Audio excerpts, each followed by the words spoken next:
Good afternoon, ladies and gentlemen.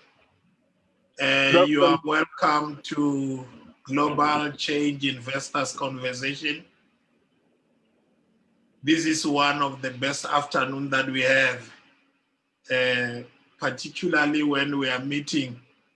And the topic that is before us is transforming wounded leadership. Is it possible? And I know a number of you, when you saw the topic, you were asking yourself, what's going on? What is happening? If we really have to make things to happen in our country and in the continent, many of us are wounded inside. And many of us are not aware that we are wounded. Many of us, we go around with deep-seated emotions, feelings, and sometimes when we hurt others, we never intend to hurt. But there's always a challenge whether it is possible that those that are wounded can be transformed to begin to do something of a substance, something that is life-changing. And in this regard, within the GCI family, is to lead investment and intergenerational wealth creation. And that is why when we host this conversation, we are trying by all means to help one another to make sure that we are able to do so with ease. There is a bigger challenge in our country and in our continent. And the best way to do it is to make sure that we have a conversations of this nature that allows us, you and I, to talk about some of the challenges that we are facing. The economy, you have seen it in the last 2 days when State SA released its results, the second quarter of the economy. Only the agriculture had gone positive by 15%. The rest were in the negative.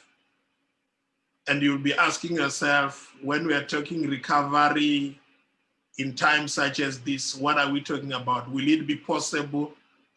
What will it take for us to bring our economy back? Of all the other things that we need to bring or to stimulate or towards recovery, leadership is very, very important. And it's likely, you are likely not to have much happening in that regard if the type of leaders that you have are those ones that are wounded. Hence, to this afternoon conversation to enable you and I to be able to get in tune and be able to move swiftly without much of a challenge. Without wasting so much time, feel welcome.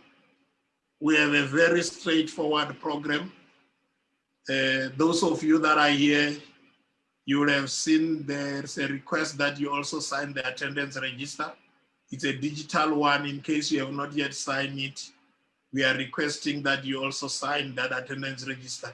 This just enables us to keep in touch with you, inform you of what is happening within GCI, the programs that we run and all that. And we'll be so happy to see you having filled that attendance register. Our guest speaker is already here. We'll be introducing her in just a minute from now so that we do not have to waste so much time. I know she's asking what else is still needs to be done before I'm given an opportunity. Just a minute, you'll be with us now. After she has presented, there will be an opportunity for you and I to engage with her and engage with ourselves, because we learn from our guest speaker and we also learn from ourselves as participants in this conversation. Then thereafter we adjourn and we go. It's an opportunity for GCI to host you in this conversation because we are contributing to that which matters not only within GCI, but also in our own country. And without wasting much time, let me take this opportunity to welcome our guest speaker. Some of you, you know her. Some of you do not know her. She is one of our own. She's a shareholder and member of Global Change Investors. Her name is Dr. Gloria Mbokota. A short bio reads as follows. Gloria holds a PhD in organizational behavior from the Gordon Institute of Business Science, the University of Pretoria, a Master's of Management degree in Public and Development Management from Wits University. I think this is the School of Governance now. A BA Honors in Development Studies. Just from these studies or what she has studied, you are able to take to heart that she qualifies to be an executive. Because she has studied organizational behavior, you can also be assured she will be able to help you and I in as far as group and team coaching is concerned. She's also a trainer. Her research topic and interest is in executive coaching and transformative learning. That's the reason even this afternoon we're talking about transforming wounded leadership. Is it possible? You can see it's one of the areas of interest and expertise. Gloria brings over 30 years of work experience. She has worked in government and development sector. She has worked in international donor agencies, in private sector. She has 13 years of full-time experience in the NGO. She has 18 years of being self-employed. This is where you see the entrepreneur in Gloria. By virtue of being self-employed, it means she's able to maneuver, go around and find things to work for her. And that's why even when we listen to her this afternoon, we'll be saying, yes, here is someone who has done it before. She has worked in Southern Africa, in East and Western Africa. She has also done some work in Europe, both in development and doing consulting work. She's currently the director of MindLib Leadership Solutions, which provides services in organizational development, change management, and executive coaching. She's also part of the part-time faculty at GIBS, a Gordon Institute of Business Science, where she completed or where she attained a doctorate. She does facilitation and lecturing there, including coaching for students in a number of academic and non-academic programs.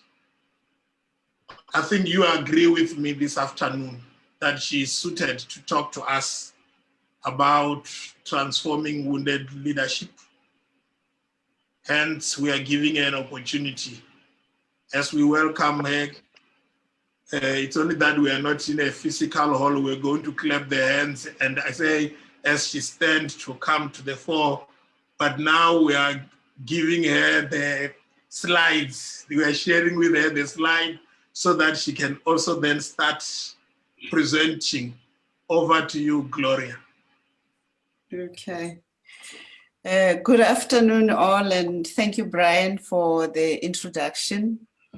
Thank you for the invitation. I hope it is a very important topic. I hope we will definitely be able to have a conversation. As you read my bio, you obviously would notice that there is also the teacher in me, the development. So I love engaging, and being a coach also kinds of limits me to not wanna talk for too long.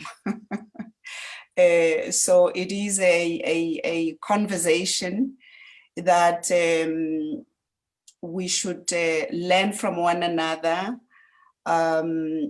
So I will share my own experiences and maybe some theoretical background based on my interests in transformation. And but it's very important that we do have a conversation, and we learn from each other. So I'm gonna just start off by just showing the outline of what I think we will talk about.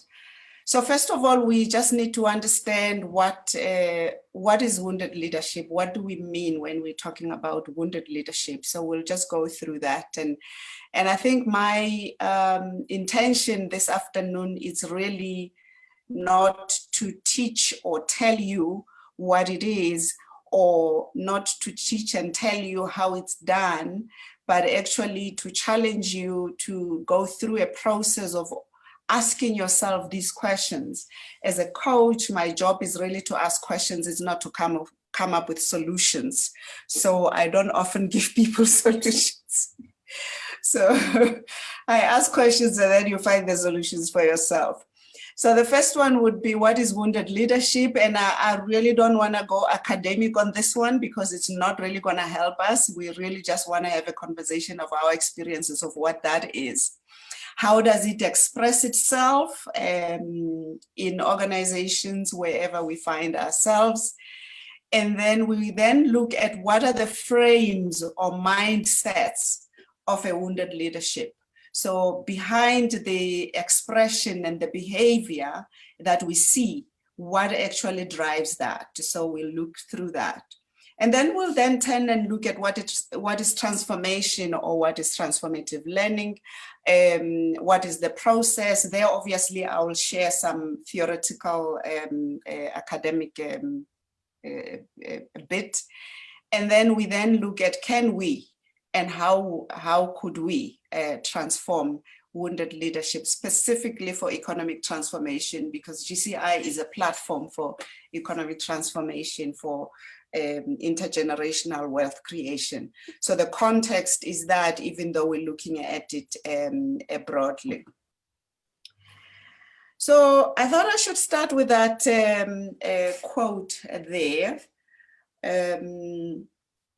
So first of all, when Brian said to me, no, I think we need to talk about something that has to do with mindsets, but I really don't know, you must think about a topic. A couple of weeks ago, I had just gotten, these WhatsApp things that go around. Monica Kalando, the First Lady of Namibia, on wounded leadership. She did a TED talk on wounded leadership. And when I was listening to it, I was like, wow, okay, this actually sounds very interesting.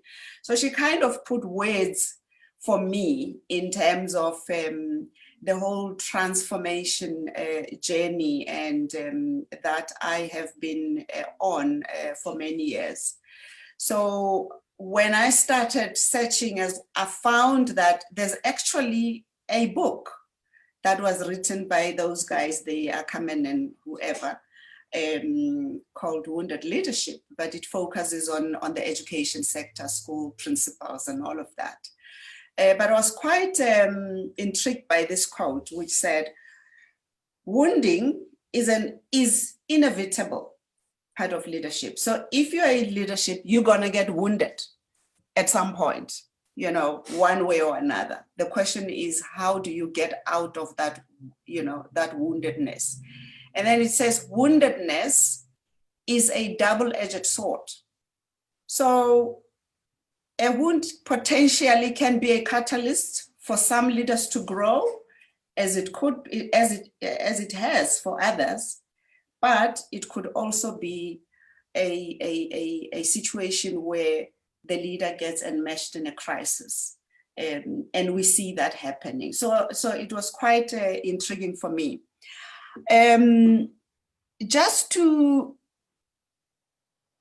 I thought one of the way I could relate my story in relation to transformation, transformative leadership, or wounded leadership, is to tell you two stories, and I'll be quick. Sometime in the early 2000s, as you know, after liberation, in the mid-90s, we created a whole lot of legislation in the country.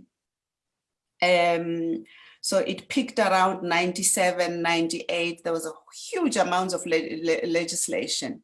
And if we look at a number of the pieces of legislation that has come out of that period, there's a lot that talks about transformation. But there was a big question of really what are we talking about when we're talking transformation? So one of the projects that I was involved in was a transformation process at the Department of Land Affairs.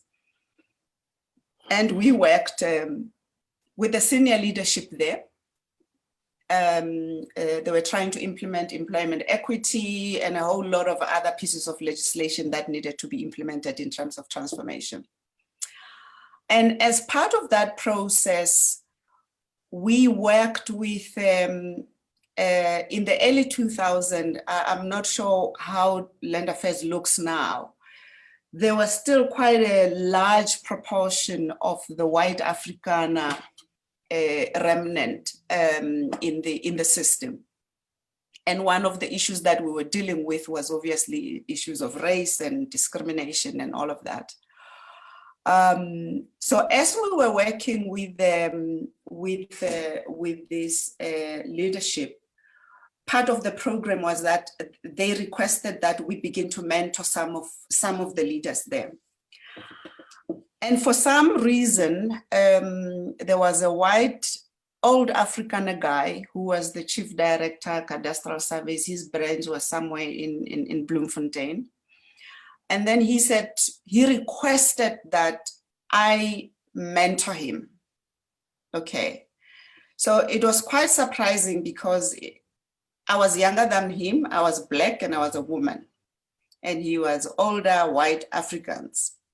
So I was quite fascinated to say, why do you want to be mentored by me? So I actually asked him, why? You know, why choose me?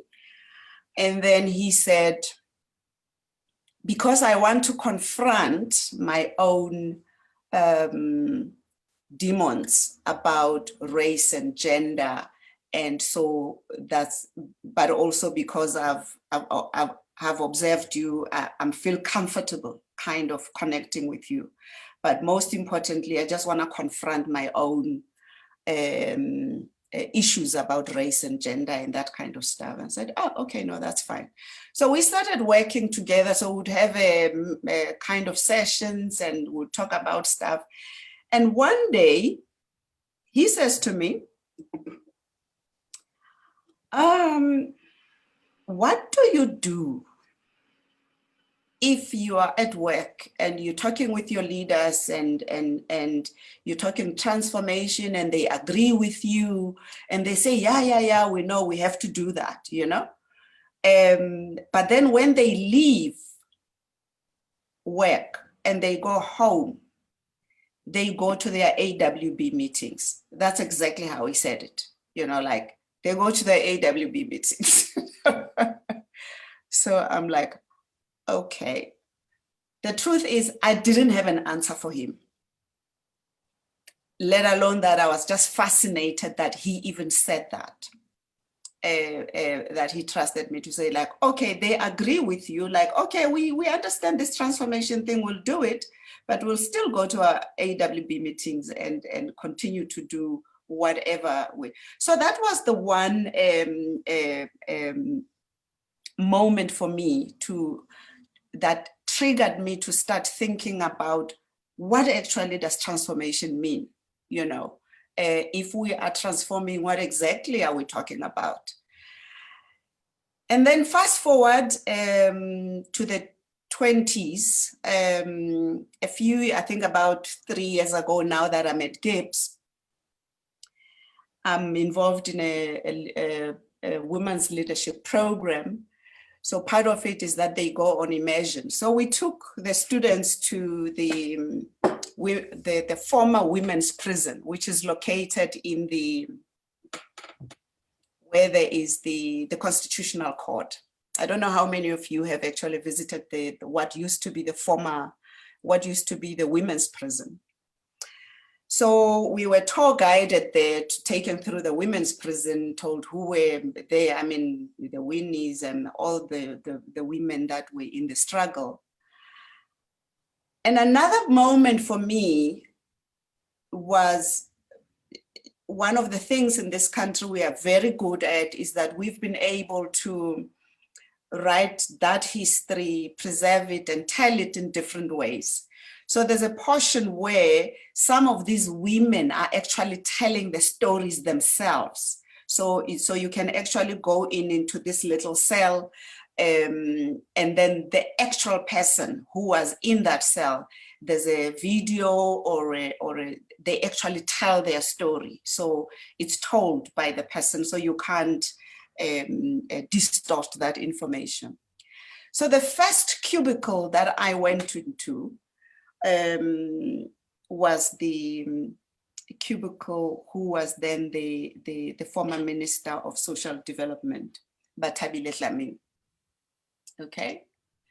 And it just hit me at that very moment, because there were so many things going on around that time in the country about social development and what's happening with her and all of that. And just listening to that story. And there were many others, Mama Action, Nomvola Mokonyana, and a whole lot of other women. And the stories that we were told and the stories that they were telling of dehumanization and the level of inhumanity that they went to, or they got to, kind of then asks you a question to say, why would someone actually even bother to lie about chicken pieces? You know, it's really nothing given what somebody has gone through. So I just wanted to hang those two stories.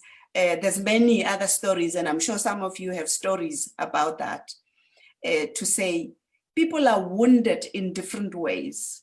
And when we then, in this generation, in this transformation that we thought we were transforming, reward them, to give them positions that whether they are MECs, member of parliament or whatever, and we have not dealt with the hurt and the wounds, what do we expect to get out of that?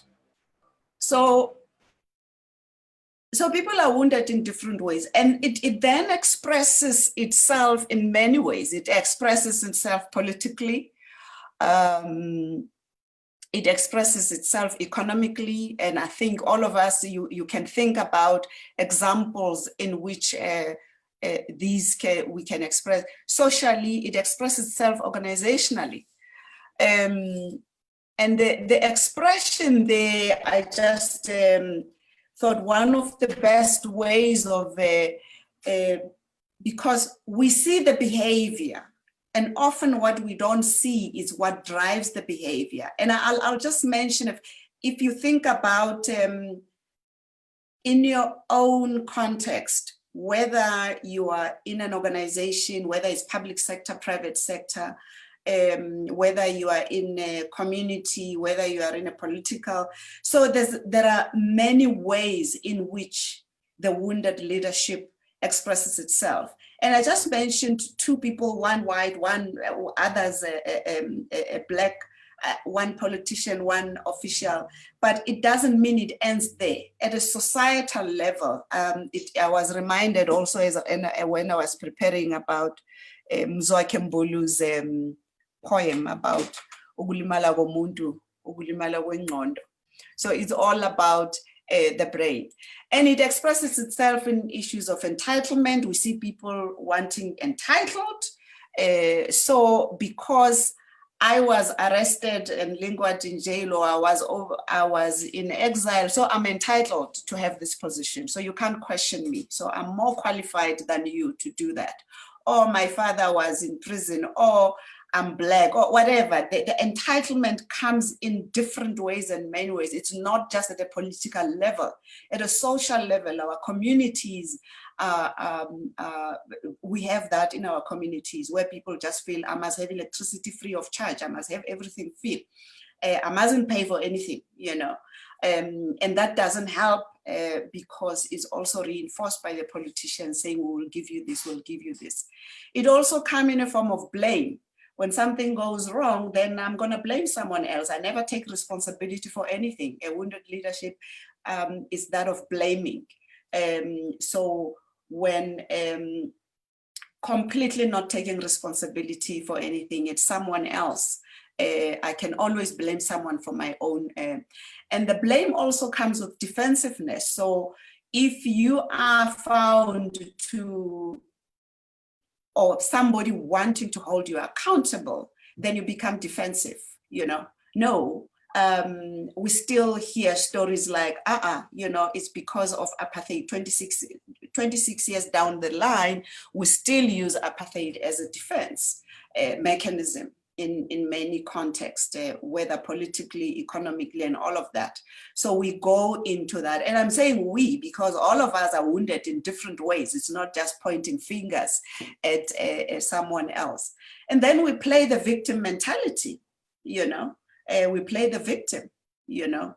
These people bayang'sukela, so it that's how it shows itself in that.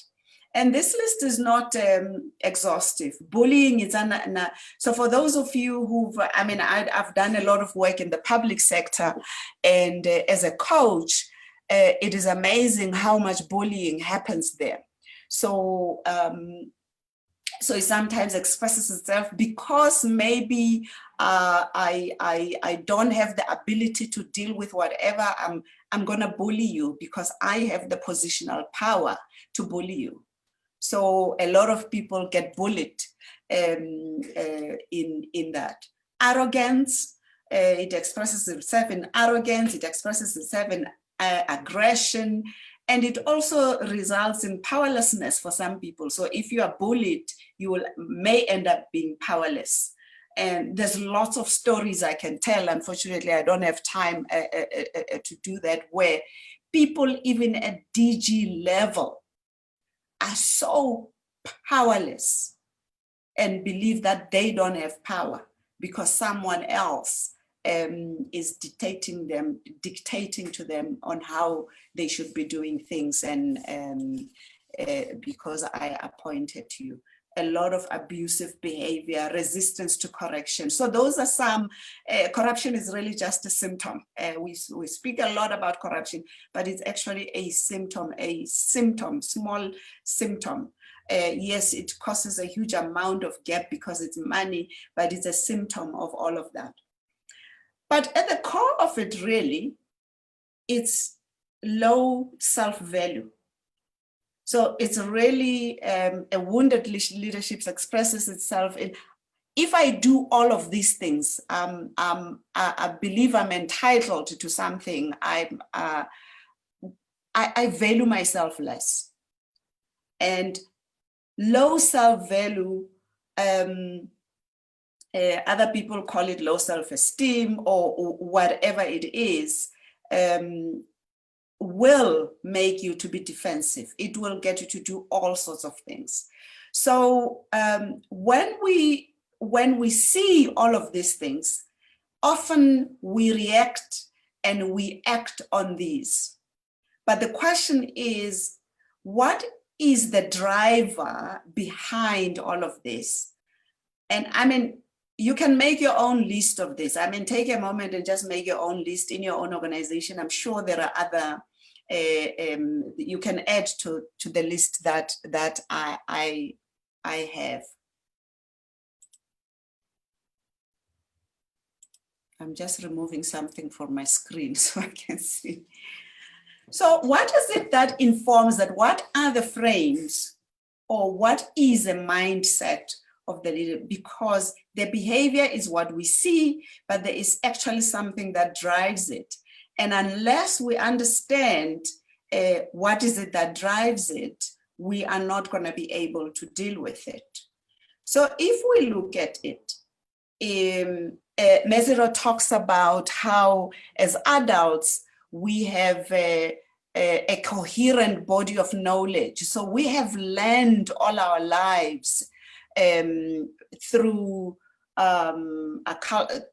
culture, through norms, through education, through indoctrination, or whatever form of education that, and then we then create meanings out of what. So we have this coherent body of knowledge that determines what we consider as right or wrong, what we consider this is the way we do things, and we learn that over years. And if we've learned it over a long period of time, and then we believe that it is the correct way to do things, then that's how we basically do it. So we attach meaning to certain things. Okay?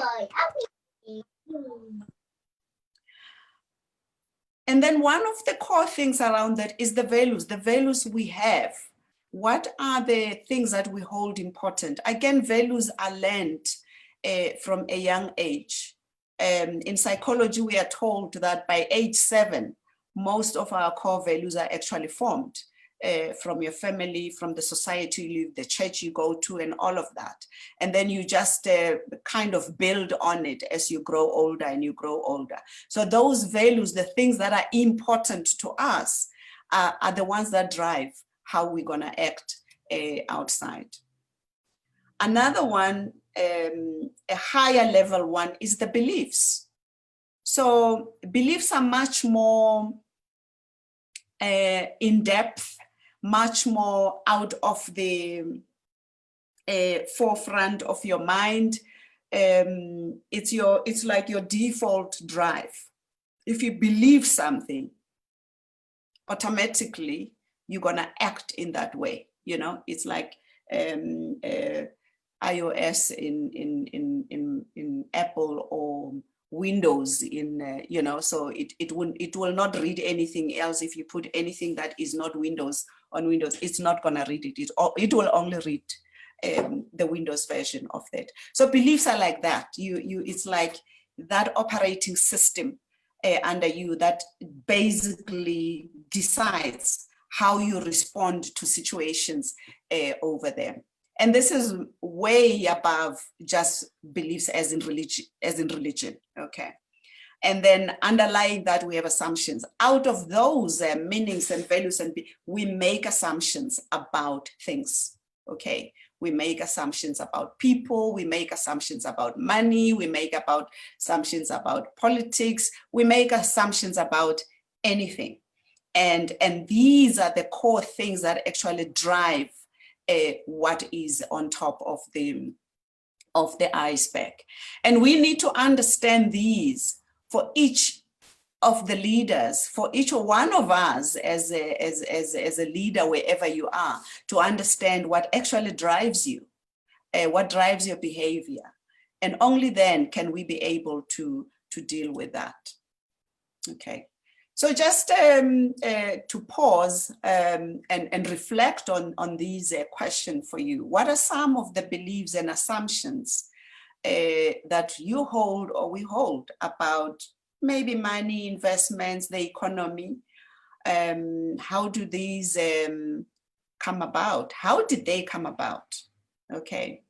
And how do these help or hinder us? Okay. So that's, I just want to pause for a moment before I move on to the next. As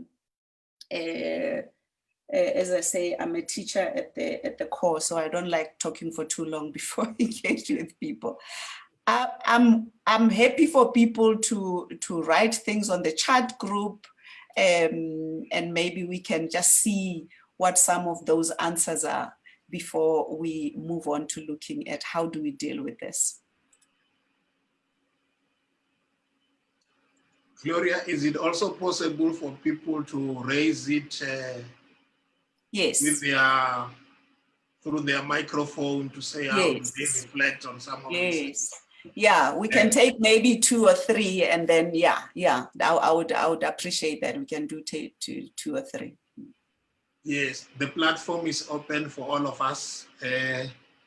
In case you want to bring forth some of your beliefs or our beliefs collectively about investment, money, economy.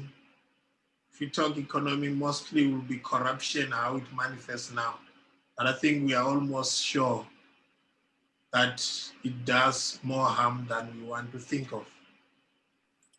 I'm looking at, if you have a hand to raise, you can also raise it. I'll recognize you so that you raise that. And also on the chat, I'm seeing all of them before me.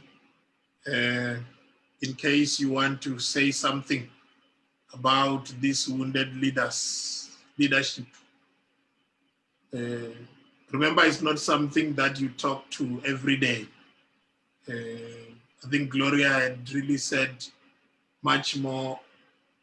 We see the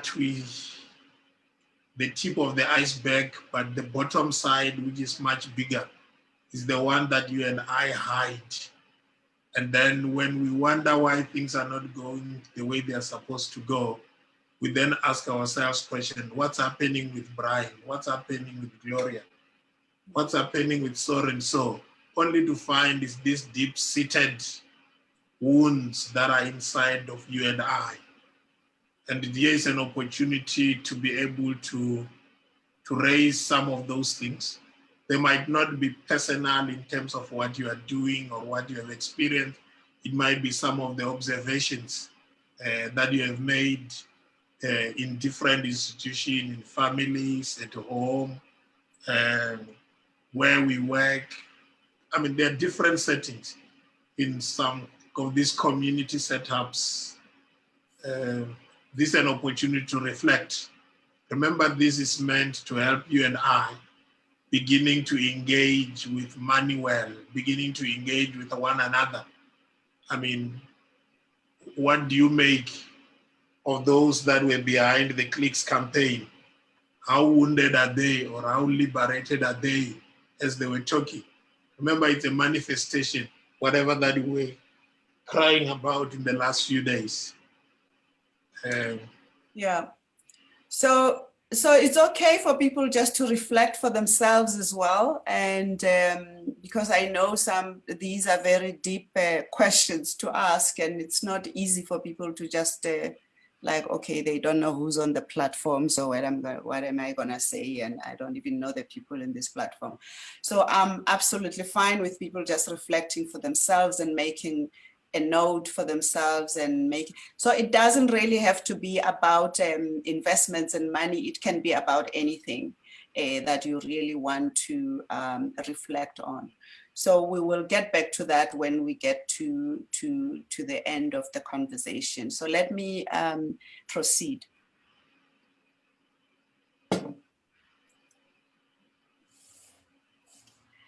So to understand how we transform a wounded leadership, we need to understand what transformation is. I've said that we as adults have this coherent body of knowledge that we've accumulated over the years. And the older we are, the more we have of that. And so it's a learning process. So if we want to understand how we transformative learning would then be a process of effecting change in that frame of reference. The frame of reference would be what we had here. So these would be your frame of reference at the bottom of the thing there. Okay, so that's Mesereau's definition. So as I said, these frames, for younger people, that's kind of still soft. I often use this concrete frame to say, for us as adults, the framing is even concrete. So sometimes we actually need to break the frame, you know, because it's so hard. It's like so concrete. And breaking something can be a very painful process. So transformation, it's not an easy process. That is why it's difficult to realize. So Mesereau suggests this three process, the process. So he suggests that first of all, there has to be a disorientation or a disruption of the status quo. Okay, so if we continue as normal and there is nothing that really rocks the boat, transformation is not going to happen. So my experience of working as an OD practitioner, organizational behavior specialist, and as a coach, I have approached in the work that I've done change in different ways. We can approach change through developing new strategies. We can approach change when we were, trying to implement your Employment Equity Act and all of that. It was through systems and processes like your human resource policies and all of that. You can come up with change through redesign, restructuring. And I mean, the public sector is very good at that. They do their turnaround strategies, and it just turns around and becomes a spin at the end of the day, because absolutely nothing is achieved after that turnaround. So there are many ways in which organizations have tried and individuals have tried. And my experience has been that strategy, systems, processes, structure do not change organizations. Actually, organizations don't change. I've come to believe they do not change. Only individuals change. And only then can you, so if there's enough people in the organization who are leaders, who facilitate a change process, then we can have that change. But when people are comfortable and, it's business as usual, there is no need to change. They don't see the need to change. COVID at least has demonstrated to us, because COVID has actually disrupted everything that we know. So I think there are more people now that are ready to change and to do things differently, because we've been thrown off the cliff. It's no longer business as usual. A number of the executives I coach now, they will be telling me, oh yeah, no, actually, I just discovered that my team is much more productive when they are at home. So I actually should stop micromanaging and that kind of stuff. They would have never known that unless they had been in a situation where they were forced to do that. So we talk about that disruption, this disorienting dilemma. It's a very painful process. Sometimes it happens on its own. Often, like COVID happened on its own.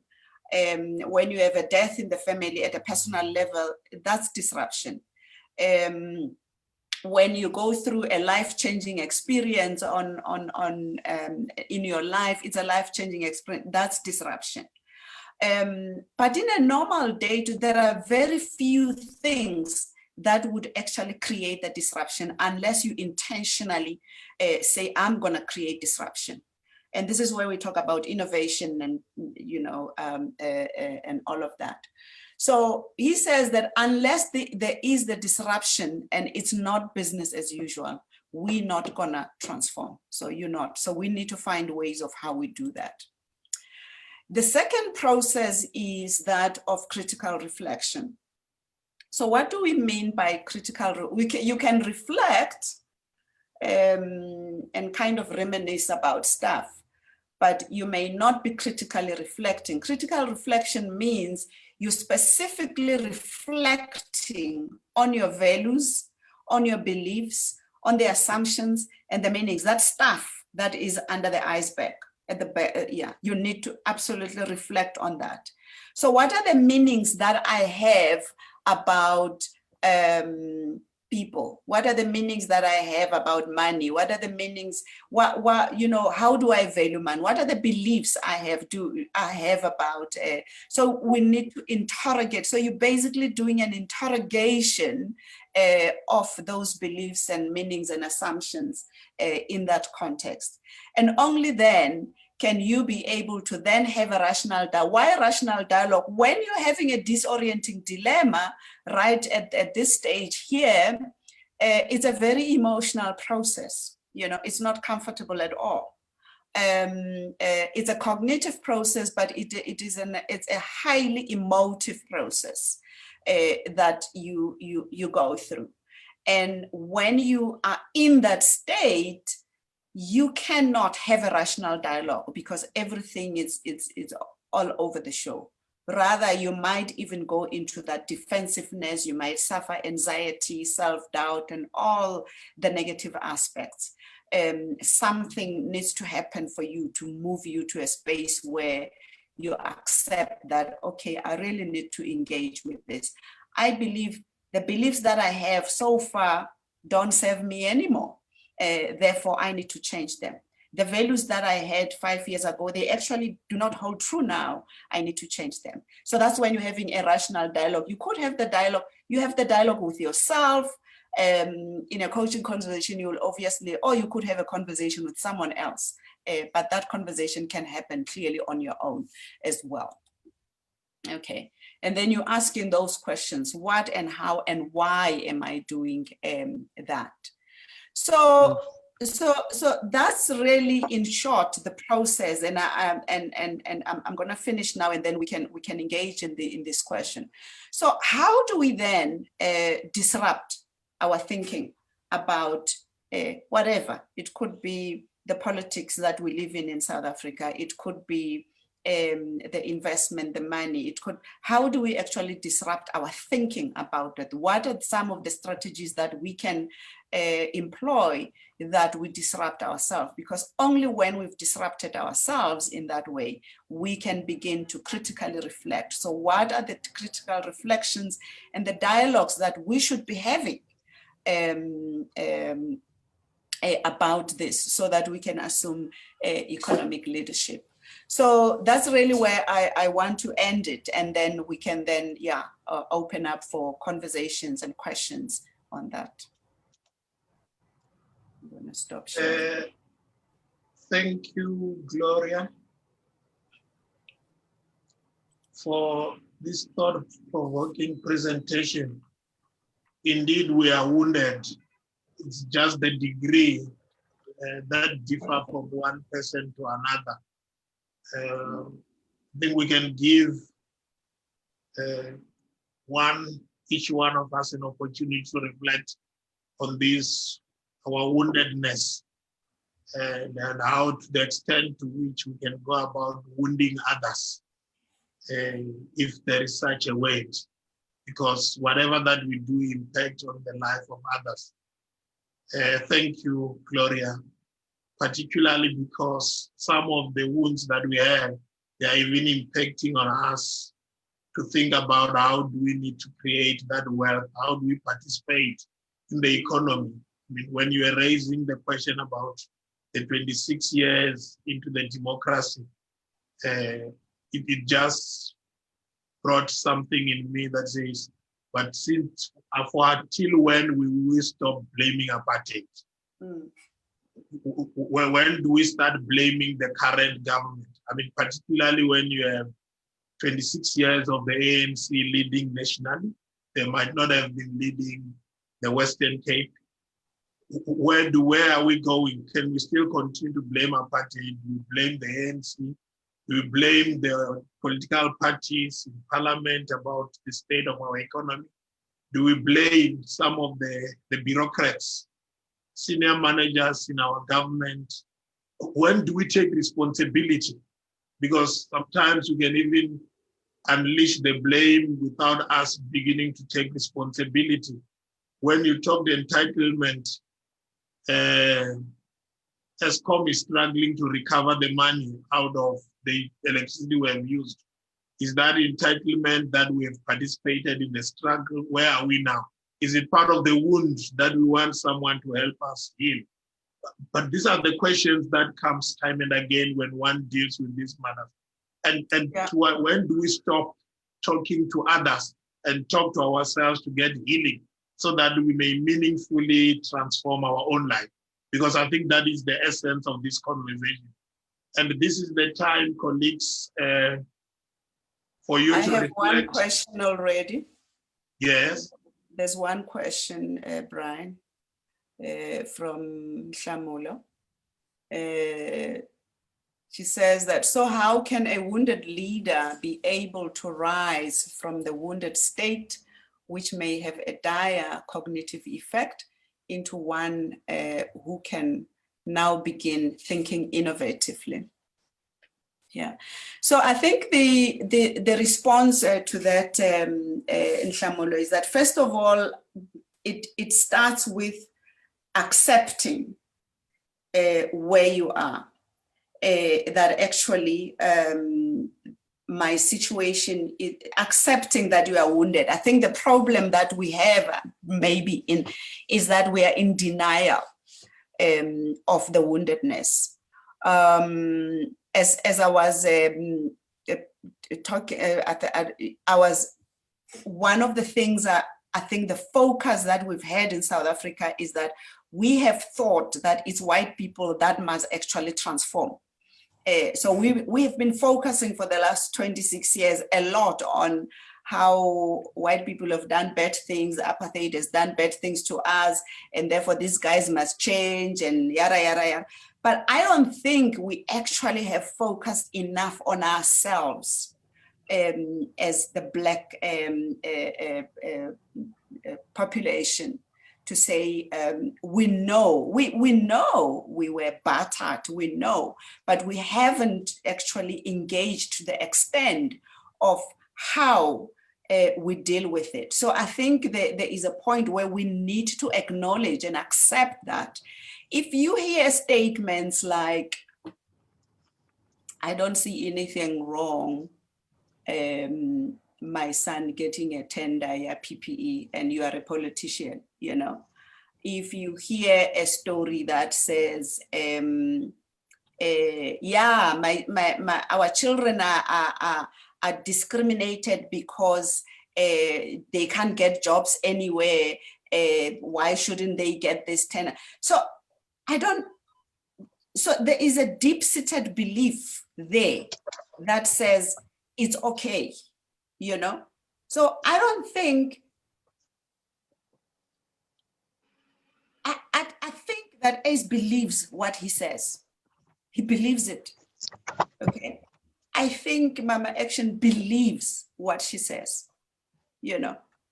So it's in that acknowledgement. I'm just using this because they are political people, so we can kind of use them as examples, you know? So people believe, so we need to accept.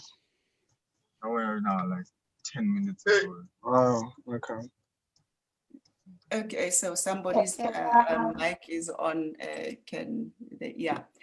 So it starts with really accepting that we actually need to accept and investigate our own wounds.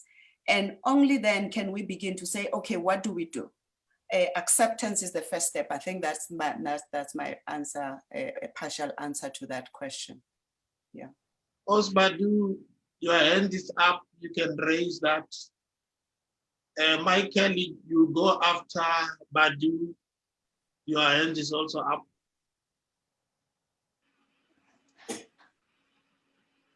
Okay.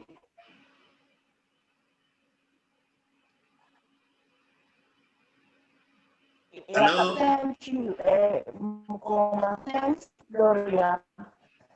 The one thing that you have just made me aware in terms of the woundedness that we are as a people.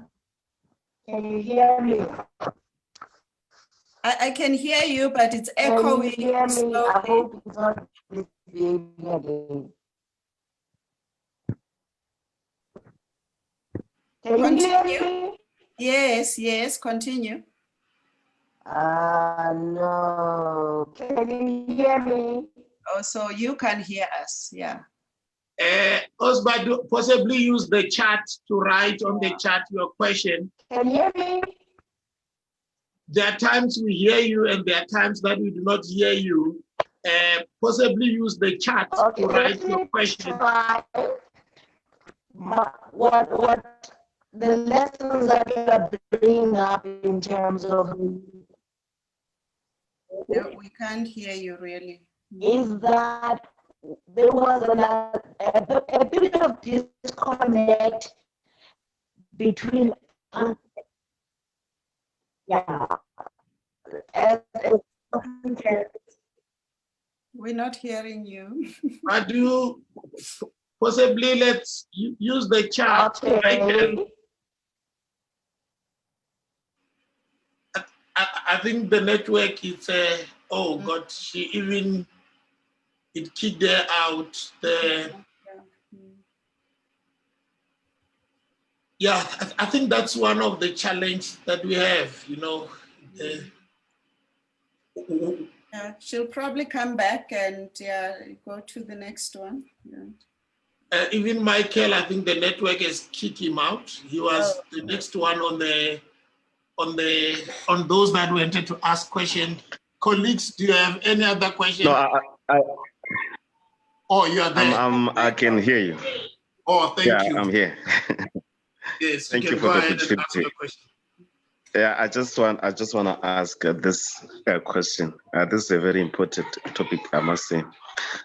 Considering our beliefs system and values, my question is: Can a leader be wounded through observation, and that on its own become a barrier of becoming a leader?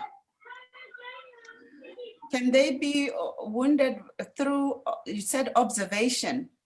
Yes, by just observing. And can one be wounded by just observing, and that stop that person becoming a leader? I think you. So just for clarity, Michael, so observing, you mean you're experiencing something, you are in it, but you're not necessarily particularly involved. You're not involved, but you are observing through others' experiences. Yeah, okay. Yeah. Thank you. Yeah. So it's a very complex one there, because the question is, when you are observing, who are you in that observation? You know, what is the status that you kind of the position that you hold there in that observation? Because that makes a big difference as well. So if you are a child and you're observing mother and daddy fighting every day, you completely have no power to do anything because you are a child. And that might impact on you psychologically. You have no power to do anything. You are powerless. But there may be a situation where you are an adult and you're observing, you have some control or some power to do something. So it really depends on your role and your position and your position in terms of your personal power for that. Does that make sense, Michael? Absolutely. Yeah. Thank you, Michael. Any other question that people have? Remember, it's also about reflecting on our own self, our own experiences. You can even raise questions through a third party and say, you know, this question and these issues that I've observed, this is how it happened.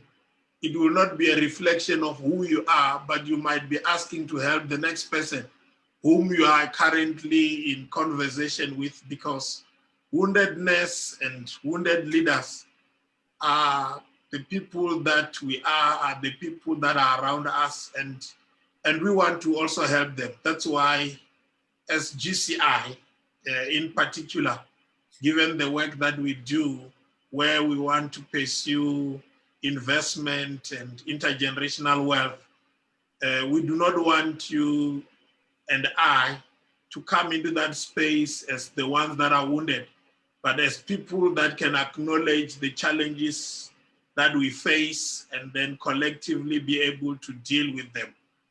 That's how we want to help one another. And until such time that we open up and say, yes, I am hurt. Clicks has indeed hurt me. Vodacom, it hurt me. And you have what Sparrow, Miss Sparrow has hurt me. I mean, those are racial things and they wound some of us. But what is the extent to which we want to come out of that, take ownership of our destination? Because unless we do that, there's going to be a challenge, particularly when it comes to the economic side of it. I mean, some of you have lost the jobs. If it's not you personally, there are family members, the family is going through a serious patch, and you are asking yourself, this hurt, won't you release the wounds to the children? Won't you release to the fellow workers? Those of you that are Christian, won't you release that to others around you? And these are all the observations that wounded leaders does. The unfortunate part, not many are willing to come out and say, yes, I am hurt. I need assistance.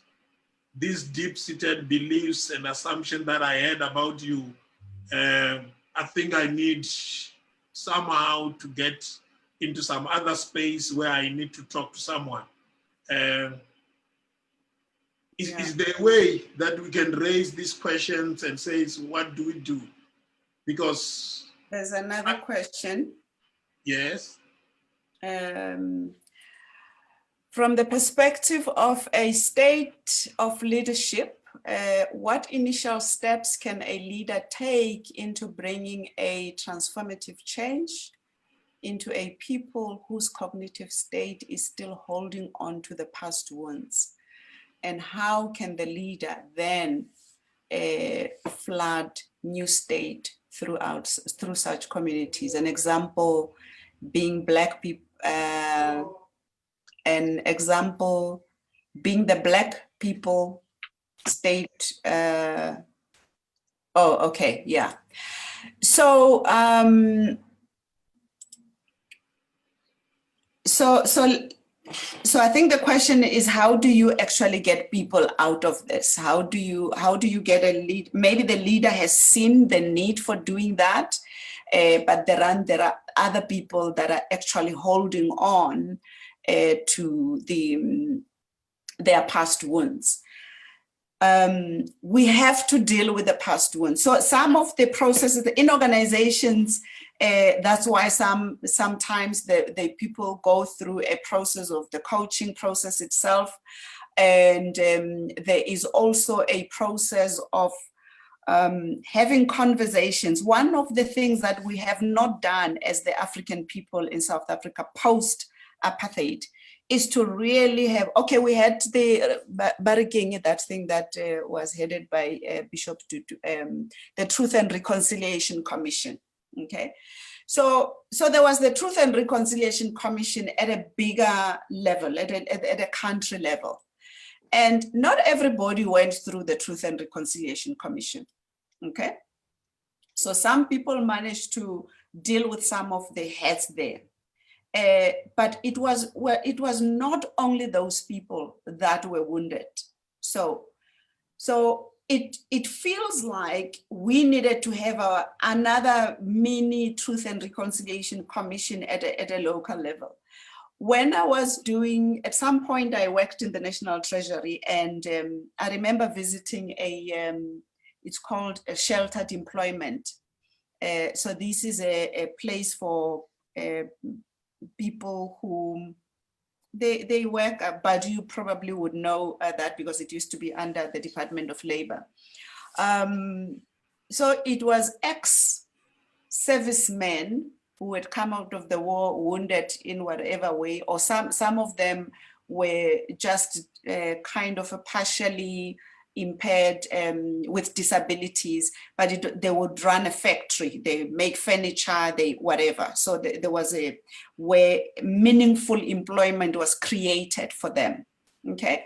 So this was created by the apartheid government after the World War and that kind of stuff.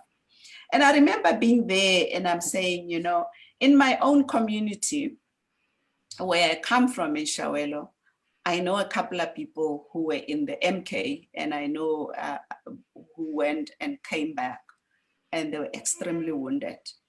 And maybe there was a process. So that's like the extreme part of how did we deal with that? So the way we thought we are gonna do this, we thought we will come up with legislation. We got the legislation. The legislation is here, but we have policies, we have legislations, we have structures, we have systems, we have PFMAA, we have everything. Why is it that the legislation and the processes and the systems are not delivering what they're supposed to deliver? So we need another layer of intervention other than the legislation. So we need to begin to engage at a personal level and engage people and confront whatever it is that we need to confront and deal with it. In organizations, in the communities, we need to deal with that. We need to, because what happens is that it gets perpetuated. So somebody who is entitled, who feels entitled, they're going to teach other people to be entitled. I mean, it was very disturbing that the corruption now is second generation people of politicians. So it's like, oh my God, you know, so what are these children being taught, you know, by their parents? And you can only teach your children what you know, or they can only model the behavior of what they see. That's how it's monkey see, monkey do with children. So we need to have an intervention at an organizational level where we begin to confront and deal with this. Coaching is one of them, but there are many other ways, like having difficult conversation and helping people through these processes. Badu, I think she wrote, she says the disconnection between wealth creation processes and us as Africans have led to this fairy tale persecution about money, a bottomless pot of gold without understanding how it has been amassed, thus continuous looting, but also a state of helplessness when you can no longer use or access the institution that amass wealth. We then get surprised when all informal traders and migrants come and create wealth without being part of the formal structures and the things that formed our belief system. You are right, we need to learn as Africans how wealth is created and perhaps how we can respect it. Taxpayers are us. We need transformation. I think that's the comment that she's making. I'm not sure. Possibly you can just add your comment on her comment. She had difficulty to raise it directly. I agree with her completely. And I mean, we can ask the question, the fact that we have gone into these institutions that we did not build, by the way, we found them there. Your Transnet, your SAA, we found them there. The apartheid government built those institutions. In the way, yes, they built them with our sweat, okay? But they were kind of, so the question then would be, is it because we don't feel we own them? Is it because we didn't build them that we are? So it's so easy just to loot them.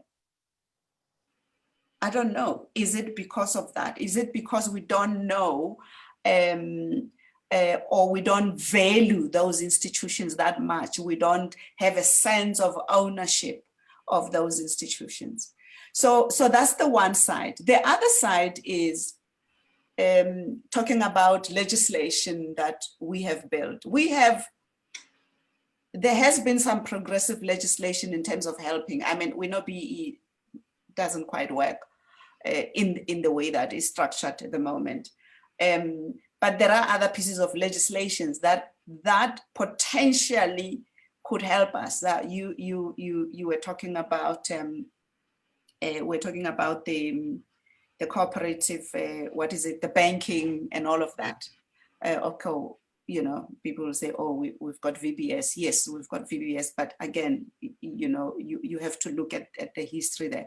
So there is enabling legislation. So are we even tapping into some of the enabling legislations and beginning to see how we can build wealth for us from scratch instead of just taking over a share of someone else? I don't know. It's a question I'm having because we didn't build some of this. If I go and buy, I have Black people have 20% share at multi-choice, you know. It's kind of not ours really. 80% is still owned by Naspers. So I mean, if multi-choice goes down tomorrow, who cares, you know? But if it was something that you had started from scratch and built, it would probably be different from MTN, which is a Black-owned company. So it's about those. What do we do? Are we actually engaging ourselves enough to look at what is it that we can maybe start and respect? Jom was one of our comrades. I don't know whether he's still pursuing that. I know he's pursuing his PhD, but he was looking at the apartheid government created an infrastructure for business. They created your old mutuals, your Sanlams, and all of that and all of that. So what have we created 26 years down the line that is helping us to, you know? And there was a very clear process in which they actually did that. And that's why it's very difficult to, so it doesn't matter what you do, financially, they are fine. They are sorted. So 26 years down the line, what have we built from scratch economically? I don't know, maybe there is. The only thing that is visible in Gauteng, one will say, if the World Cup did not come, we will not have the Gautrain. Because I think the Gautrain was fast-tracked by the World Cup. Some few stadiums we built, Bombela was one. But if you check, it's not something that we did on our own. It was because we needed to comply with the FIFA requirements for hosting the World Cup. But you look at that and you see the corruption that went into that. It's something else. And I think this question that you are raising in terms of what is it that we need to build ourselves, institutions like ourselves as GCI, Gloria, I mean, if you look, we have just started our 4th year now. We started in 2017 and we are in the 4th year. But guess what? We have not managed, in spite of talking to men and women, young and old, people of color, Black, Africans, to get 200 people that are required to start a bank, a cooperative bank that you said we need to do that. Guess what? There was a pyramid scheme that the law enforcement agencies, they busted. It started at the beginning of May, and they busted it on the 2nd of July. Within the 58 days of its existence, Africans, about what? How many of them? 230,000 people. They had managed to contribute 44 million into that account. Wow. In 58 days. And you know what they were looking for? You join it, the first tranche, you get a pack of vegetables. There was a pack in the second tranche with that 180 that they have used to join. Once you build other things, you get a meat pack. And then you ask yourself, but now they are busted. Some of these people, they will, if you have been part of those that were promoting it, you will then end up with a criminal record behind your name because you have promoted that which was illegal. Now, imagine if that money was to have come through for this intergenerational wealth creation and the plans that we have, or we could have just come, because these are 230,000 members within 58 days. We would have 44 million in our own account. How much will we have done? Bring this difference in our own employment creation opportunities, in our own business ventures. I mean, our application with NCR is now being processed. We are in the process of getting an application with the FSCA as GCI. It's also being processed. I mean, but we cannot submit the bank application, the cooperative bank application, because they need 100,000 in the account and 200 members, and there must be a trace that the 200 members have contributed the 200,000 rand, the 100,000 rand. In our account, we have over 500,000 rand, but it's not. It does not make us compliant to have what? To have a license.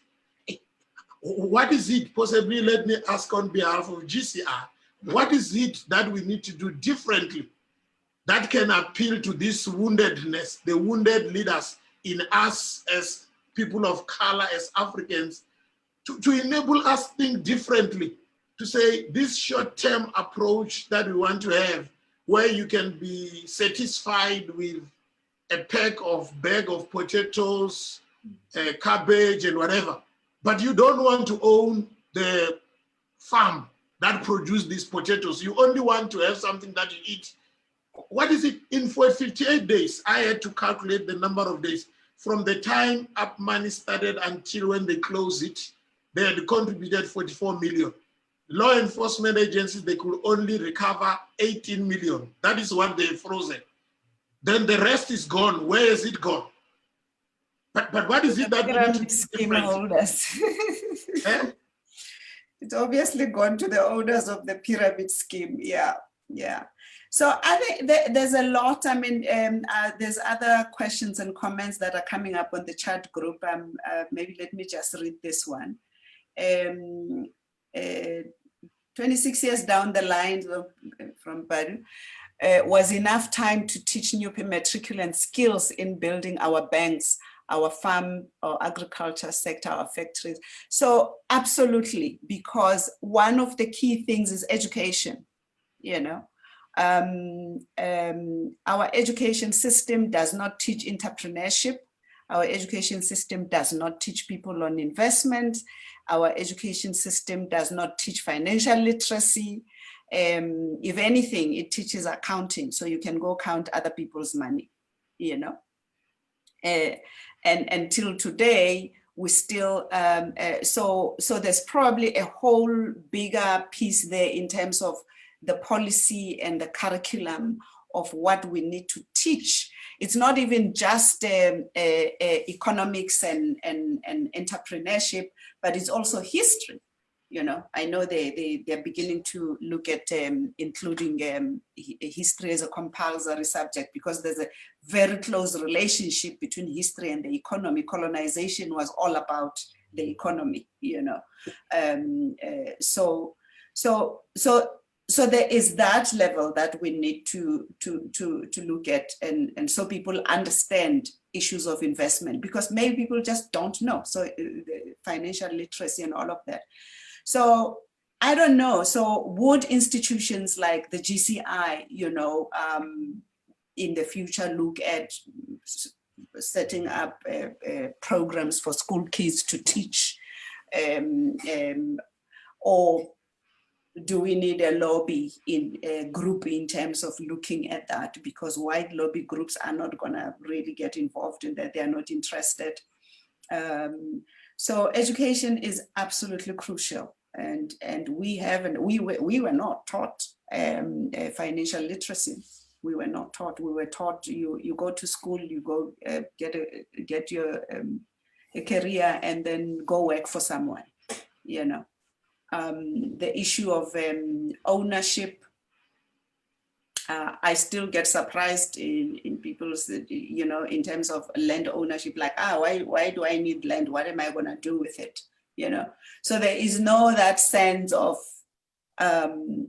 whether land is the biggest commodity you can ever have, but no one have ever taught us that. So Black people just don't consider that seriously.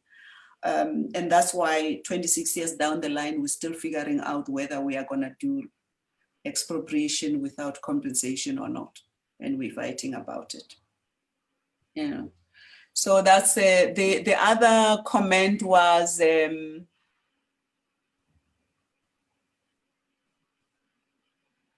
what exactly is lacking in place where corruption is dominant? I mean, so if we go back to that, what is it called? I just want to go back to that. Share the slide again. Where's my slide?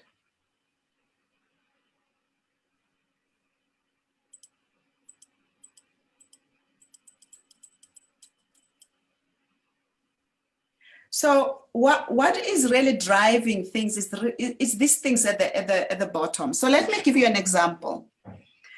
So my meanings about money or success, people have meanings about success and money and all of that. So whatever meaning that you attach to things is how it will determine the kind of life that you live. So we have a situation where we saw now during the COVID times that it was one of the clips going around people, this guy who had bought 5 cars, like Ferraris and whatever, one for the mother, one for whatever, because he got this tender and then he got paid, whatever. So the meaning of success for that person is it's the cars, you know? So the meanings we have about things is gonna drive us to how we behave. So if I value big cars and fancy cars and big houses and all of that, and I believe that those things make me who I am. So it's a question of identity. Who am I, you know?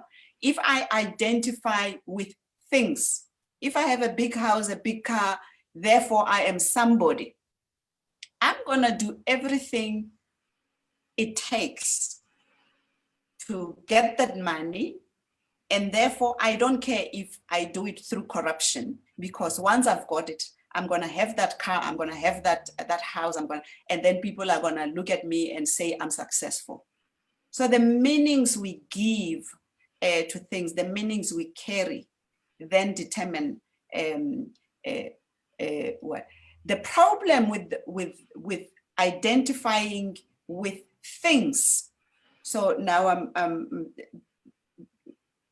so it doesn't matter how much things you have, it will never ever fulfill meaningfulness, because things like cars and houses and things do not, in a human being, we're not created that way, do not ever fill in a gap of meaningfulness at all, which is the reason why after I've built a big house, then I'm gonna demolish it and build another one, because I am still not fulfilled.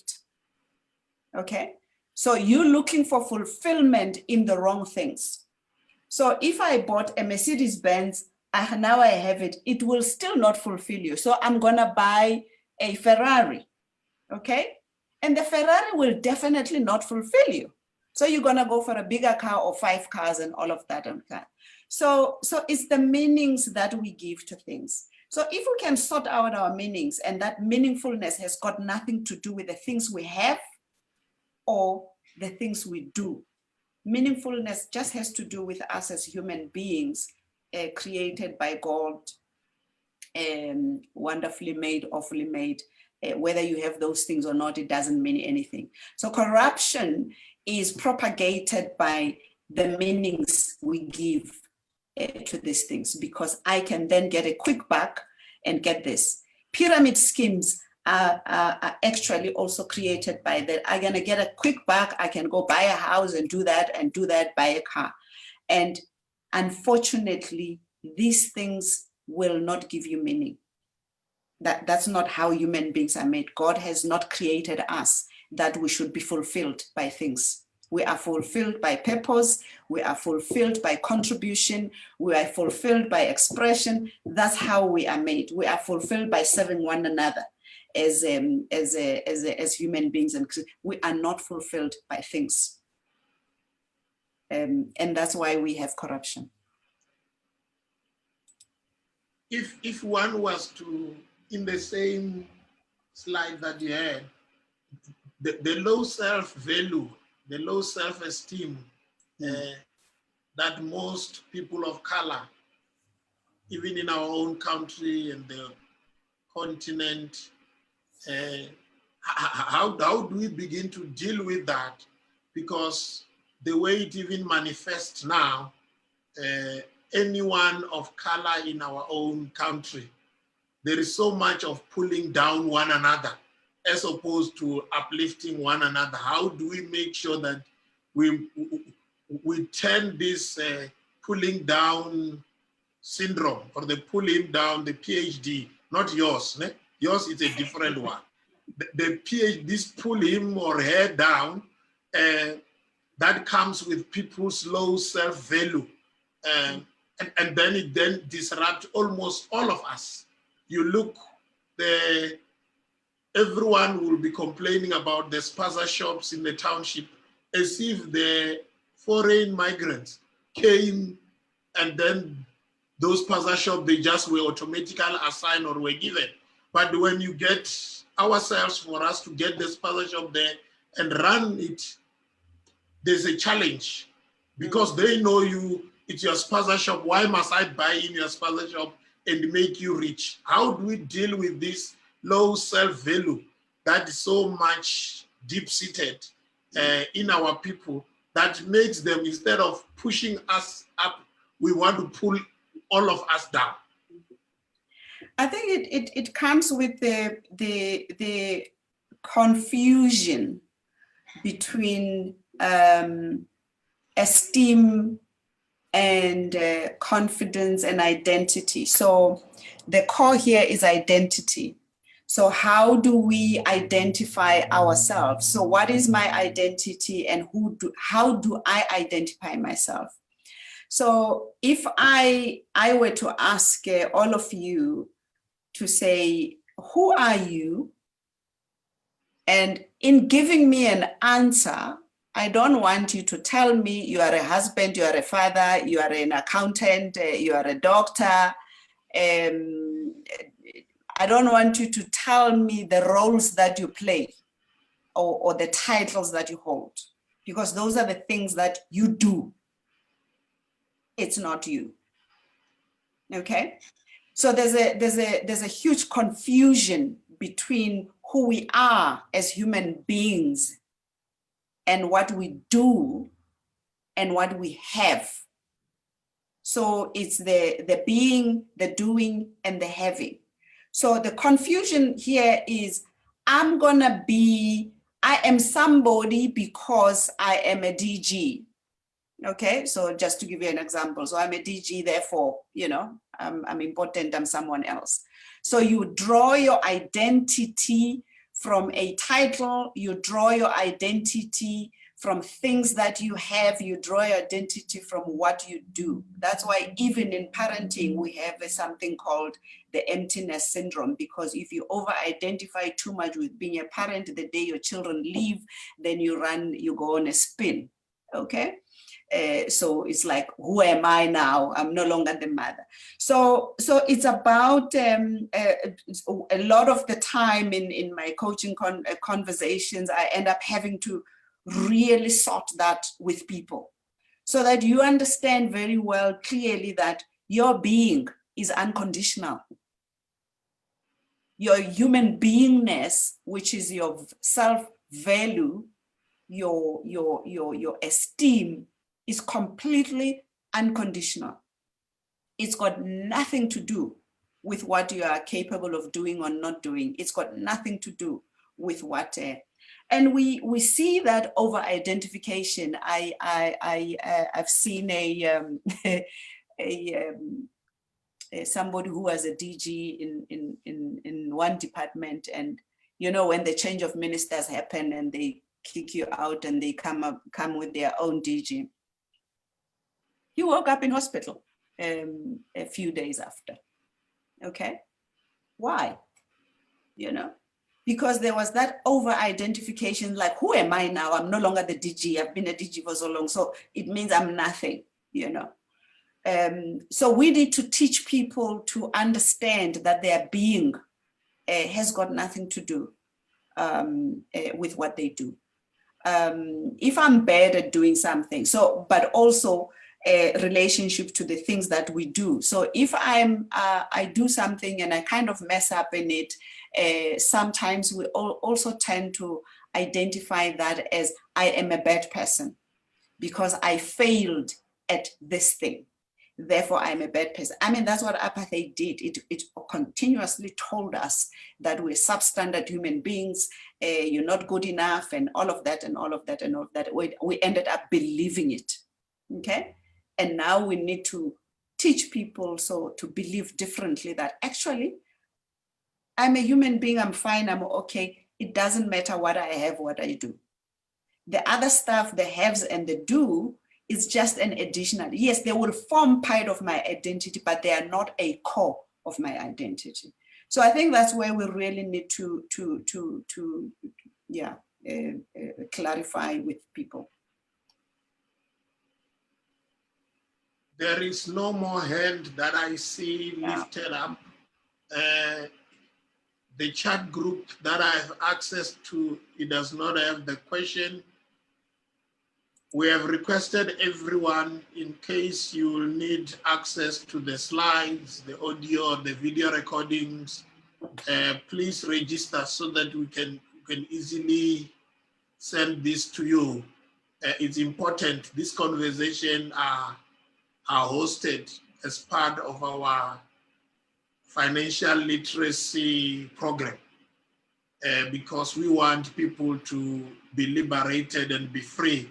Hence, we will want to share with you all that we have to enable you become the better you, the unwounded you, because now that you know what causes this wound and how the wound manifests, you can be the better you tomorrow. And then we can pursue this mandate together without being hurt or being wounded. Is there any other burning question before we get closer to the closing of this session? Anyone with a burning question or a comment in the next 2 minutes? There will be nothing wrong in commenting in the next 2 minutes, and then make sure that you give us something to go home thinking of. Because if you go home without having shared with us, you'll say, oh, I miss asking that question. Are you there? 1. Are you there? 2. They are happy. They are happy. Oh, David, yes. David, you can unmute yourself and then just give us the parting shot as we think of how we are going to deal not only with the tip of the iceberg, but with that which is deep-seated in our meanings, assumptions, and beliefs. Thank you, David. Over to you. Yes, I don't know if you can hear me. Yes, we can hear you.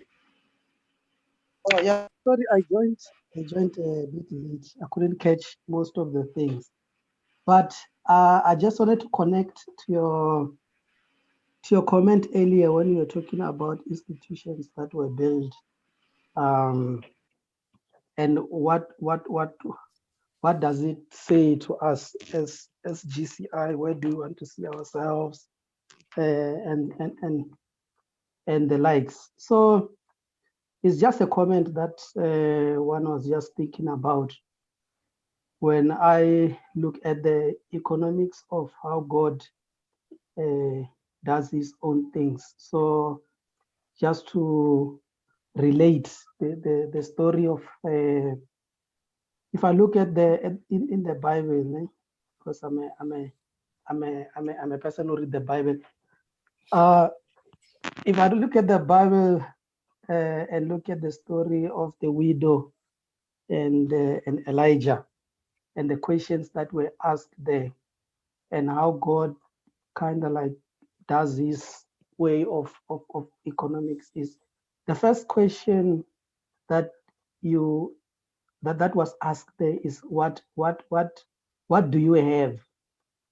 And this question is something that as human beings, in the journey of success or in the journey of building institutions or companies, we have to ask ourselves, what exactly do we have? So if you also relate in the story of Jesus when he was feeding the 4,000 and I mean, is it the 4,000 or the 5,000? I can't remember correctly. 5,000. So he said, Whatever. he asked the disciple, He was he said to feeding the them. disciple, what do you have? Right? And they told him that they have fish and few loaves. Mm. So it's a question that one needs to ask yourself, what resources do you have in your disposal so that you can be able to take those resources and make something out of it? So maybe it's a question that as GCI, we can ask ourselves, what kind of resources do we currently have? And what plans or frameworks that we can do or it can guide us in terms of reaching those goals that we have or that we want to reach in future for building those intergenerational wealth. So it's a very important question, and that is how, if I look at how the Bible looks at it, it first looks what exactly is in your disposal. What resources do you have? And you mentioned that we do have money in our accounts, but what can we do? What frameworks can we come with? What plans can we make and work around to start creating those kind of things? So really the solution of many of these things is not really far-fetched, it's very near. We just need to know what is it that is in our disposal that we can use to build those kind of intergenerational work that we want to do. Yeah, that's what I wanted to pass. Yeah, true. Thank you. David, possibly Gloria, before you comment, I think that is one of the things that the second last conversation that we had, Mwele Timbeki also raised that question. And I think he's rephrasing it from a biblical point of view. But Mwele Timbeki said, because we do not have the land at our disposal that we can use as collateral, we need to establish alternative collateral mechanisms. And this is where we are called upon to contribute, either to invest the 500 and the 750 or the 250 for the cooperative bank to begin to build that alternative collateral that will enable us use it to leverage more. But I think your comments will be much appreciated, Gloria. But we still have one last hand lifted up by Vusile. Should we ask him to bring that so that you comment once or you comment on this one? Yeah, well, I wasn't really going to have much comment. I just agree. Yeah, Vusile can speak, yes, yeah. Yes, you can unmute yourself, Vusile. Thank you very much. Yeah, thank you for the presentation as well. I just wanted to make a comment. Good to see your face. Thank you very much. Yeah, I just want to say thank you for the presentation, and to be honest, it's my first time to be in this one for the global investment. You have shared with us something which is very great, but then I would like to relate this wounded leadership. I just want to give us like a river. You know, I grew up in the rural area where we have this perennial river.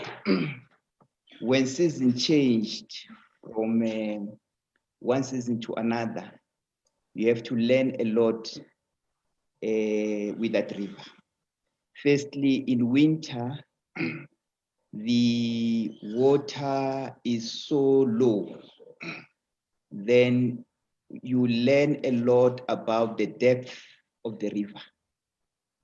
And then then you will be knowing the river very well, how deep it is and how wide in whatever area, because it's winter, there is no rain. Then come summer, you will be knowing how violent that river is in terms of, because there will be heavy rains, and you'll be knowing to which extent it can overflow beyond its borders, and where you can farm and where you can put your, actually even to lead your cattle, whether they should draw water or in that particular area. And also you'll be knowing which areas when you have to swim, you don't have to go to, because now the changes of seasons have taught you that. Then it goes back to issues of organizations. You have said organizations, they don't change. It's only human beings that change. I agree, because organizations are not natural persons. They are more of the jurist persons. But then the question is that we need to reflect is that sometimes you get wounded, not because you get wounded because you try to defend yourself.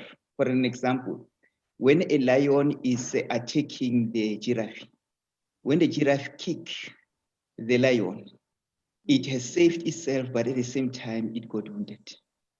And both the pediatra and the lion itself, they will be wounded in that particular environment.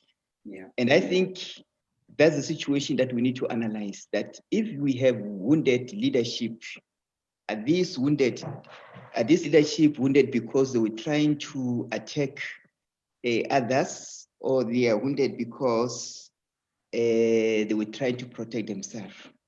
But also in that type of environment, some people get wounded because it is not their battle. It's a battle of certain people. For example, it might be at the executive level, people are fighting, but they will not fight directly. They will be fighting indirectly using vulnerable vulnerable people. You become so vulnerable in such a way that we've seen in the situation of Zondo Commission with the Guptas, when people, they said, no. How can you undermine the instruction of the president? We have seen now with the COVID-19 corruption, where instead of the X cutting the head, it goes down to the lower position people. Like, for example, in the Gauteng Department of Health, the chief director, she had only 4 days in that position. And then you are in the confusion that you are told that if you don't sign these things, you have not yet acclimatized yourself with the environment. If you don't sign these things, then you are actually a service to the public. This is a critical time. Then we have a situation that we have wounded people, not because they were in the battle that belongs to them, but they found themselves being used as tools. And the question is, how do you recover out of this type of situations? Because we have lost talent in the country where people, they're no longer going to talk. People are no longer going to defend the country because they know that once you become wounded, you remain alone. For an example, in the animal kingdom, a wounded animal, they will walk with it for some time. But if they realize that it's a burden, it is left alone. And how many of our people in our society today, they're left alone, wounded, left with their families? Yeah. They can't even voice it out. And some of them, they were fighting the battle for us, but they're forgotten. But it's just a comment to say thank you very much for the. I'm actually enlightened, and I enjoyed the presentation very well. I've learned a lot, and also it is something that we need to mobilize ourselves, go back to financially to say how do we win as a society, particularly Black society? How do we move forward? in accepting and assisting each other, working together as teams and building our society, not for ourselves, but investing for the future generation, which is not yet born at the current moment. Thank you. Thanks, Busile. I mean, a very excellent analysis of the different types of wounding and the reasons why people get wounded. And the question remains, in the various types of woundedness, people might need different ways of healing. It's not about, because it's not the same the same type of wounding that happens. And as you were talking, I was also reminded about how you know, I remember somebody, you know, when you hear people, yeah, this one has been suspended and all of that, and you know the person that they couldn't have done that thing, and the initial thing is like, okay, how do I support this person? How, you know, call the person and figure out. And there are those things, especially if things are in the paper. I have a client now, for example, who's been accused of something he didn't do. There's people fabricating some evidence, or I don't know where they're going to get the evidence from, you know. It's extremely bad, you know, and he's finding himself alone because even your own colleagues that you work with, they no longer trust that you are actually innocent. You know, they don't know. You know, about 10 I maybe Lorna now. There's something, even if you know. So the question you're raising, Vusile, is very, very important. So in the various types of woundedness in organization, if you find yourself in the, how do you then support? I mean, for me as a coach, it's slightly easier because if somebody is, then I can reach out and say, okay, you know, please, let's have a conversation and all of that. But sometimes it does not necessarily require a coach to do that. It just requires Ubuntu, you know, to reach out to people and help them out through these difficult moments. And you have these cases that drag forever and not come to conclusion in a short. And that's really where people get wounded. So they might decide, I'm not gonna go there. We learn lessons out of that kind. But yes, it's a very, very good analysis of the various types. And it's a question, what do we do? How do we go about supporting those people if we can, when we see them, or if we work with them? I think in Vusi's comment, the issue, I mean, even if legislation exists, what is the extent to which as a society and as a people have we supported whistleblowers of those that wanted to deplete our public purse? Not necessarily from harm, but some when they are in the cold. I mean, they will still need to feed their families, kids need still to go to school and all that. And this is where I think as people, I mean, out of this conversation, what I'm taking is we need to do more to reach out to those that might be fighting our battles, as Vusile said, to be able to help the country and institutions like GCI. Those that have not joined GCI, this is an opportunity for you to also join GCI and say, we can build credible institutions. Some of you are asking yourself, why have it taken us 3 years to do all these things? Because we did not want to be a pyramid scheme. And when you choose not to become a pyramid scheme, you land in all this lengthy process. Possibly we might have bribed our way through the licensing of all these things, but we chose the honorable way of doing all these things. But what does it do? There's someone who registered a company on the 2nd of April, the 4th got a PPE tender, now he's sitting as a millionaire. What do you do? you sit in 3 years and you don't have a tender. I mean, these are challenges and some of the things that, Gloria, in conclusion, as we come to the end of this conversation. Can I just say one last thing, just building on what you were saying? So this is my last comment on personal power. And it goes back to that less valuing of self. I've been in a situation, I remember when I was in the treasury a lot, we would get maybe a CFO, a DG, DDG saying, oh, you know, this is what I am told to do. I know it is wrong. Okay, I know the PFMA, it's wrong, but I'm told I have to do it, you know? And it's a very, I think when we get into the rut, sometimes we don't even stop to think.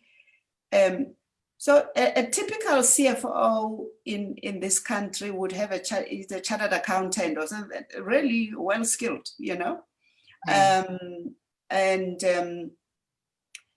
But they can be bullied by a minister who says you have to sign this tender to this person, okay? So what I found that the engagement that needed to happen to say, okay, you know the law protects you. So what stops you from doing what is right? Because the truth is the law protects the person, you know? The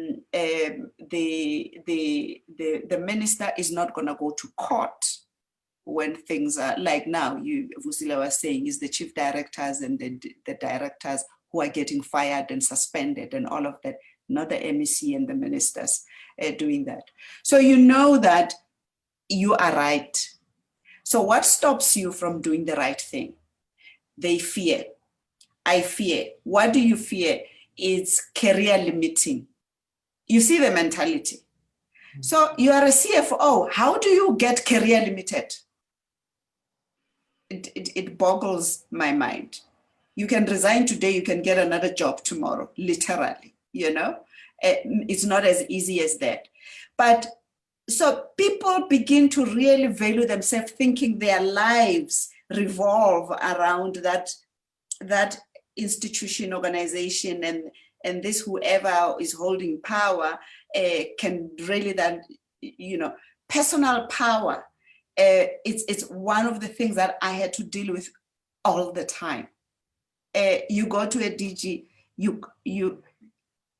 this is what we think needs to happen. Yeah, I agree with you, Gloria, but if I do this, they're gonna kill me. Okay, who's gonna kill you? The other guys, because this is what. So, but you know it's wrong to do that, and you know the right way to do. So there's that level that we need to do. People know what the right things are, but there's so much fear, there's so much self-doubt, that if I lose this job, who am I gonna be? It goes back to the identity thing. So we need to build that personal power amongst people. We need to, you know, because when they get to realize that they can actually tell the minister no, and it will be fine, they are fine.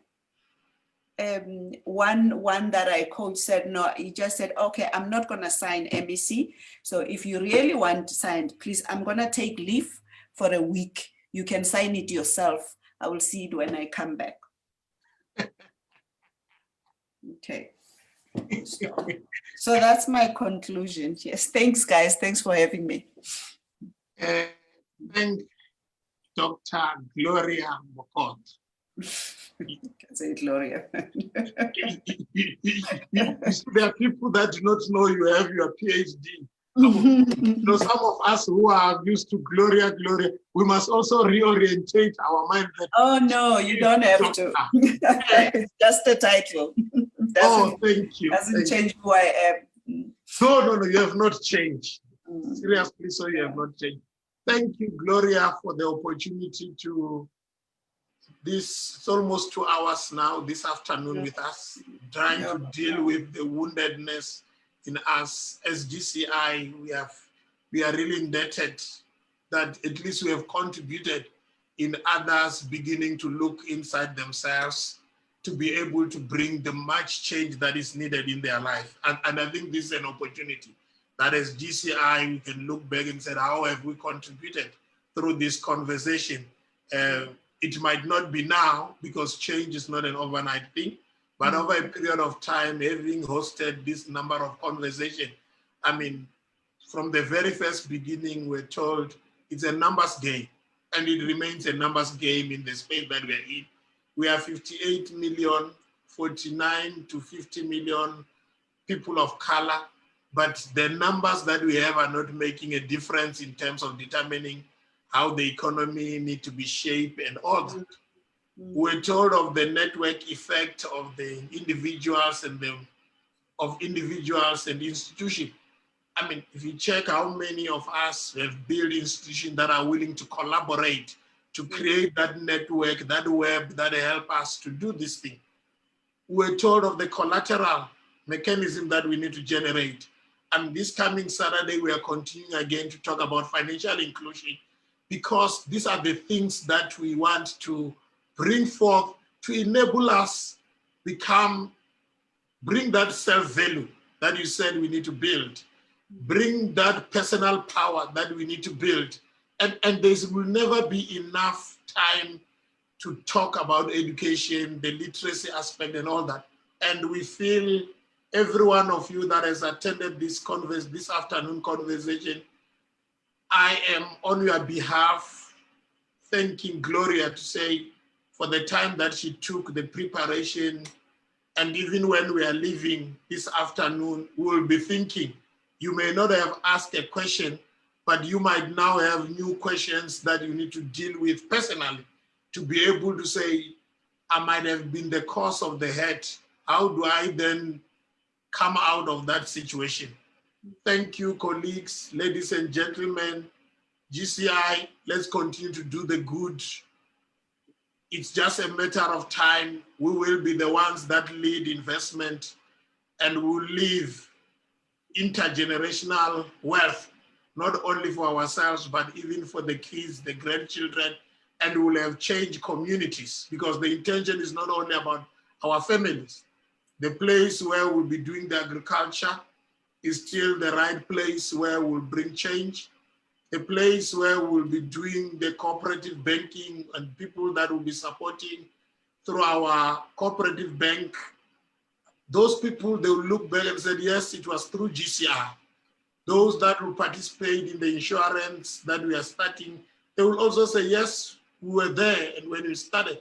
And these are the building blocks towards that intergenerational wealth. We are not going to look back, we'll only look forward. Thank you and have a blessed afternoon. Let's enjoy reflecting on what we have had. Where we need to change, let's change. Thank you and God bless.